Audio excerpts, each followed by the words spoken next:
Hello বন্ধুরা, আপনাদের স্বাগত জানাই বাংলা মেডিসিন রিভিউ ইউটিউব চ্যানেলে।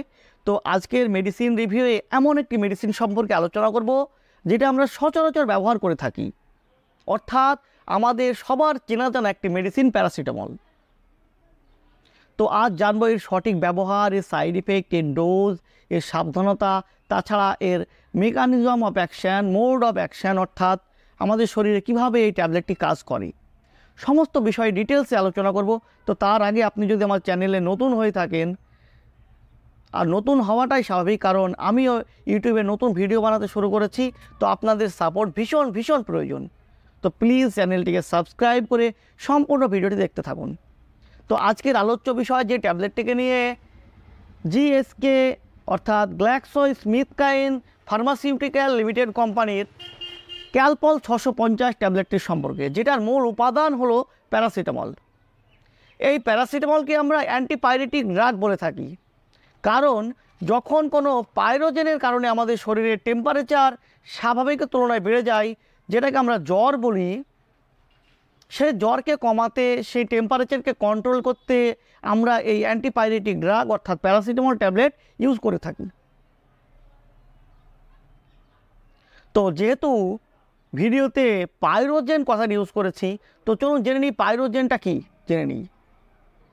তো পাইরোজেন হলো ডেড পার্ট অফ মাইক্রোজোম, যেটা আমাদের শরীরের কোনো অংশ নয়, যেটা আমাদের শরীরে কোনো কিছুর মাধ্যমে প্রবেশ করার ফলে আমাদের শরীর তার বিরুদ্ধে সেটাকে সরানোর জন্য ফাইট শুরু করে, যার ফলে অ্যান্টিজেন অ্যান্টিবডি ইন্টারাকশান শুরু হয়, আমাদের শরীরের তাপমাত্রা স্বাভাবিকের থেকে বেড়ে যায়, যাতে করে এর অ্যাক্টিভিটিতে কিছুটা ফ্যাসিলিটেট করতে পারে। তাছাড়াও আমাদের শরীরের তাপমাত্রাকে কন্ট্রোল করার জন্য, আমাদের শরীরের টেম্পারেচারকে কন্ট্রোল করার জন্য একটি সেন্টার থাকে, যেটাকে আমরা থার্মো রেগুলেটিং সেন্টার বলি। এই থার্মো রেগুলেটিং সেন্টারের ফাংশানকে ডিস্টার্ব করে দেয় এই পাইরোজেন, যার ফলে আমাদের শরীরের তাপমাত্রা, আমাদের শরীরের টেম্পারেচার স্বাভাবিকের তুলনায় অনেক বেড়ে যায়।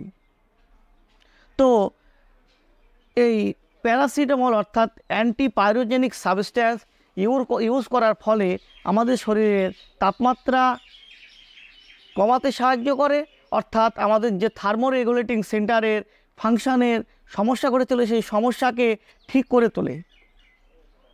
তাছাড়া প্যারাসিটামলকে যদি আমরা ক্যাটাগরির দিক দিয়ে দেখি, তো এটি NSAID অর্থাৎ নন স্টেরয়েডিয়াল অ্যান্টি ইনফ্লামেটরি ড্রাগের মধ্যে পড়ে, যেটি কয়েকটি ভাগে ভাগ করা যায়, বা যেটি কয়েকটি ভাগে বিভক্ত।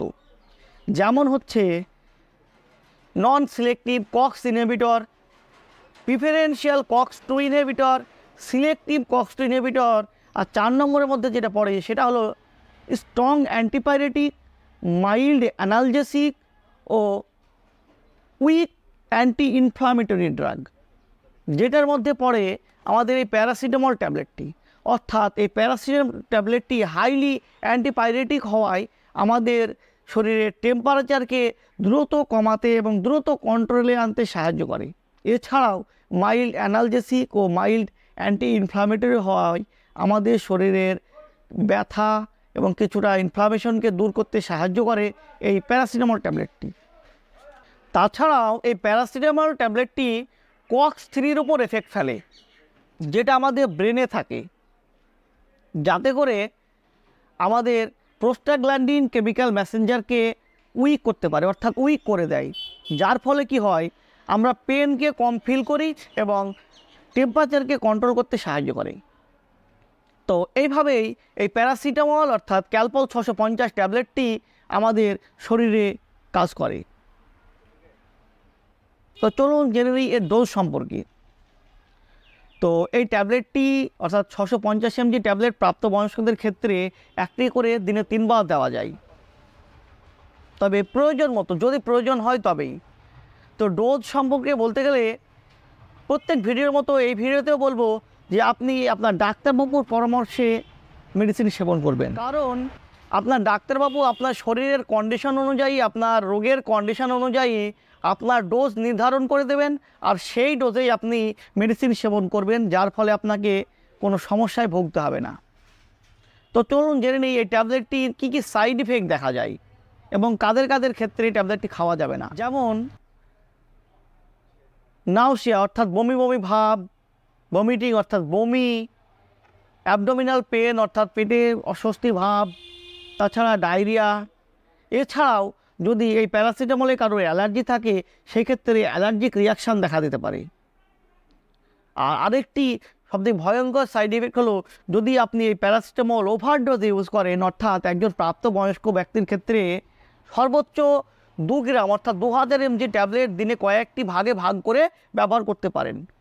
তবে যদি আপনি এর থেকে বেশি ডোজে এই ট্যাবলেটটি ইউজ করেন তো আপনার লিভারকে ক্ষতিগ্রস্ত করে, অর্থাৎ আপনার লিভারকে ড্যামেজ করতে পারে।